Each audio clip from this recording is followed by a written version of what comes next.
après on démarre, si vous voulez aussi. Non, il y en a du café. Si ça vous dérange pas, nous allons prendre un verre de café et on revient. Ou bien, monsieur le...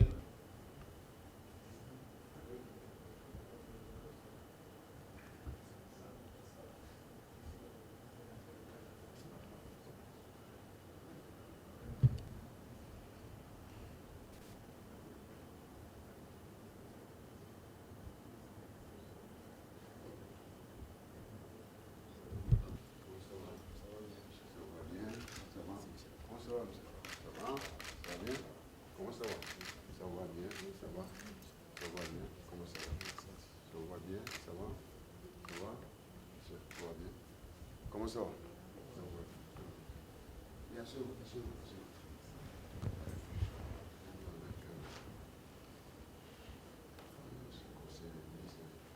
Ça va? Ça va bien? Ça va?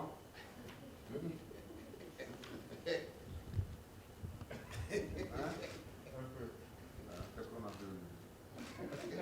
Moi, j'ai fait les audiences, je suis allé au conseil des ministres, je vous ai fait attendre longtemps. Et vous, quelles sont les activités? On a travaillé un peu, on a attendu le chef de l'État. On n'est pas parti au Ghana. On n'est pas parti au Congo. On n'est pas parti au Congo. Hein? Il faut venir ici. On n'est pas parti au Sierra Leone. Ça ne changera Hein?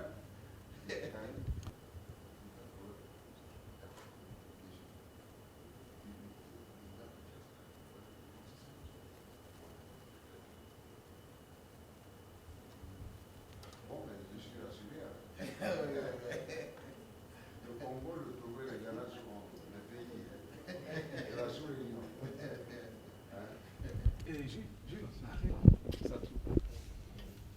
Monsieur Sébastien Diavon, bonjour. Vous venez de rencontrer le chef de l'État avec vos amis, frères et opérateurs économiques du continent africain. Vous avez discuté pendant plus de 3 heures d'horloge. Après tout ce que l'on sait, qu'est-ce qu'on peut retenir de vos entretiens avec le chef de l'État? Oui, comme vous venez de le dire, nous avons rencontré le chef de l'État, qu'on remercie de nous avoir reçus pendant 3 heures d'horloge. Nous avions eu à échanger, discuter, et je pense que les choses vont aller dans le bon sens. Qu'est-ce qu'on peut retenir concrètement? Comme je vous le disais, Quel et quel sujet? non, c'est le sujet d'actualité. Vous savez, il y a le problème de redressement fiscal qui persistait.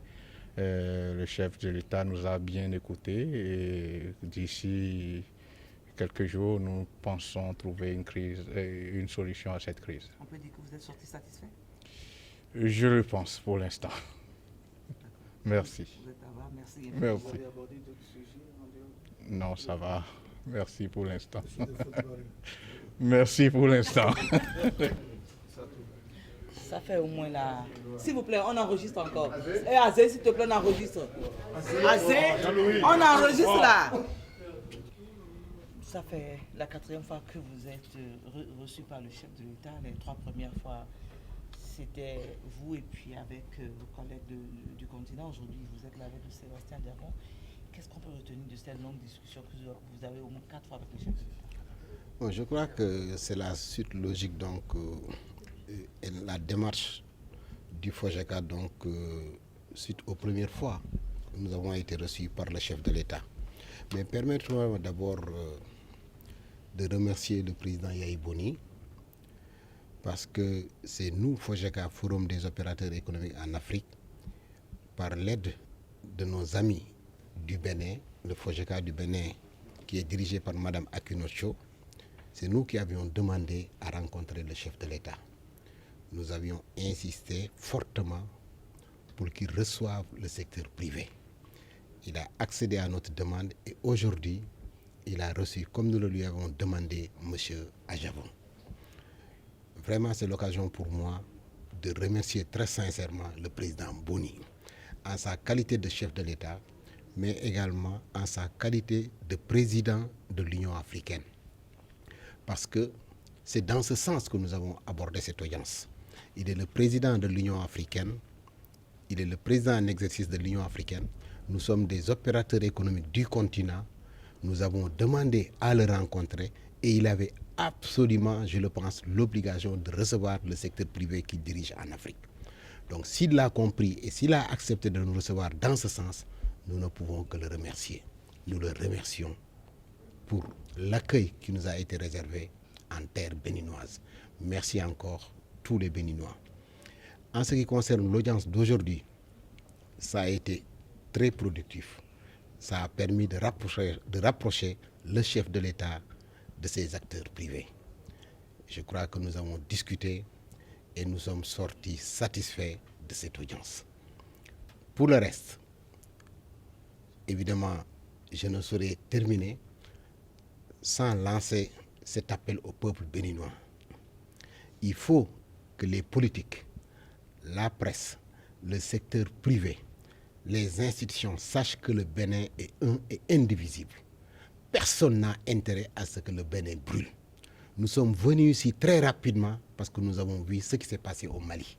Nous avons vu ce qui s'était passé en Côte d'Ivoire. Nous avons vu ce qui s'est passé au Sénégal à quelques jours des élections présidentielles. C'est en cela que nous sommes venus très rapidement discuter avec le secteur privé, voir le chef de l'État qui nous a écoutés et le secteur privé également qui a été disponible, qui nous a écoutés, qui a accepté aussi d'accéder à notre demande de venir rencontrer le chef de l'État. Je lance cet appel donc à toutes les composantes de la nation de savoir que le Bénin est un et indivisible et que tous ils doivent œuvrer pour le succès du Bénin. Parce que le succès du Bénin, c'est le succès de l'Afrique. Si le Bénin brûle, l'Afrique brûle. Personne n'a intérêt à ce que le chef de l'État soit, évidemment, ait des problèmes avec le secteur privé. Personne ne doit également souhaiter à ce que le secteur privé ait des problèmes dans ce pays. Et si nous le comprenons comme ça, je pense que nous pourrons tous agir dans la même dynamique, qui est celle du développement.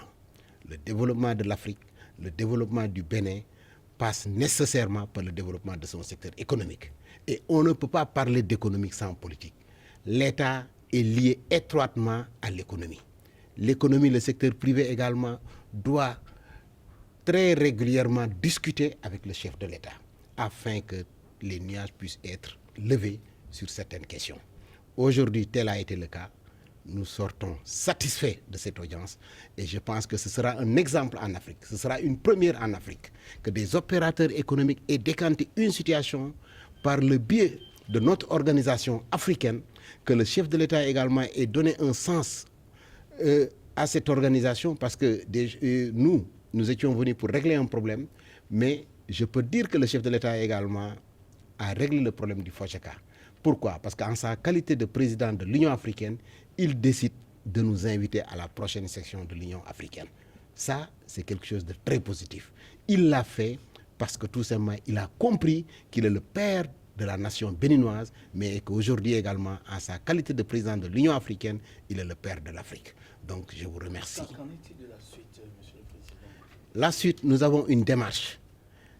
Quand vous menez des négociations, il ne faut pas dévoiler sa stratégie. Ce que nous avons fait hier, personne ne savait qu'aujourd'hui nous allions rencontrer le président. Nous allons faire d'autres démarches, nous allons faire d'autres rencontres. Et comme j'ai eu à le dire, ce ne sera qu'une surprise pour le Bénin, pour l'Afrique et pour le monde entier. Je vous remercie.